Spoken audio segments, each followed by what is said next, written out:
اہل بیت اطہار اور قرآن پاک اللہ تبارک و تعالیٰ نے جو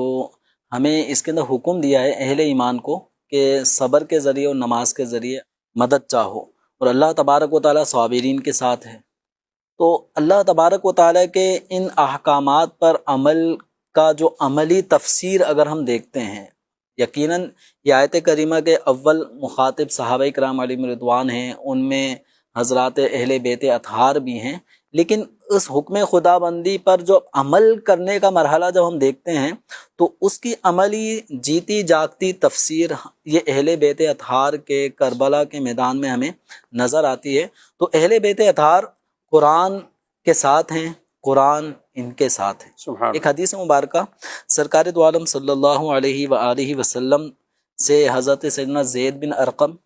اور حضرت سیدنا ابو سعید خدری رضی اللہ تعالی عنہما، یہ دونوں ہستیاں سرکار دو عالم صلی اللہ علیہ وسلم کا ایک بہت ہی پیارا فرمان عالی شان روایت کرتے ہیں۔ ترمذی شریف کی روایت ہے،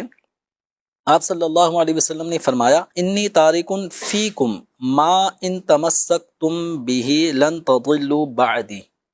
کہ میں تمہارے درمیان ایک ایسی چیز چھوڑ کر جا رہا ہوں کہ اگر تم نے اس چیز کو مضبوطی سے تھام لیا تو کبھی بھی میرے بعد تم گمراہ نہیں ہوگے، راہ راست سے کبھی بھی بھٹکو گے نہیں۔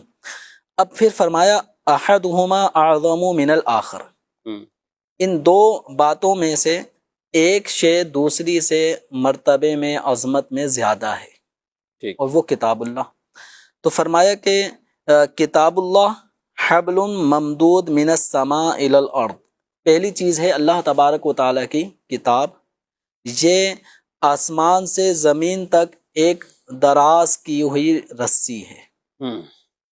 اور دوسرا فرمایا وعطرتی اہل بیتی، اور دوسری چیز جو ہے وہ میرے اولاد ہے، میرے اہل بیت ہیں۔ فرمایا ولن یتفرقا، یہ دونوں قرآن اہل بیت سے اور اہل بیت قرآن سے کبھی بھی جدا نہیں ہوں گے، حتی یریدا علی الحوض، یہاں تک کہ یہ دونوں میرے پاس حوض پر آ جائیں گے۔ یعنی گویا کہ قرآن اہل بیت کے ساتھ رہے گا، ان کی رہنمائی، چونکہ حق اللہ تعالیٰ کا پیغام ہے تو اللہ تبارک و تعالیٰ کا یہ پیغام رشد و ہدایت کا سرچشمہ یہ اہل بیت اطہار کی رہنمائی کرتا رہے گا، اور اہل بیت اطہار یہ قرآن کی مکمل رہنمائی کے ساتھ ہی اپنی زندگی کے اختتام تک پہنچتے رہیں گے، یہاں تک کہ یہ حوض پر دونوں آ جائیں گے۔ اب تصور کریں یہ جو سورہ بقرہ کی آیت ہے یا ایھا الذین آمنوا استعینوا بالصبر والصلاۃ ان اللہ مع الصابرین، تو اس آیت کریمہ پر عمل اگر ہم دیکھتے ہیں تو جو عمل کربلا کے میدان میں اہل بیت اطہار نے کیا ہوگا، نمازیں بھی ہو رہی ہیں، صبر بھی ہے، اور اللہ تبارک و تعالیٰ ان کو اپنی معیت کا مجدہ بھی سنا رہا ہے۔ اور اگلی آیات پہ غور کرتے ہیں وَلَا تَقُولُوا لِمَن يُقْتَلُ فِي سَبِيلِ اللَّهِ أَمْوَاتٌ،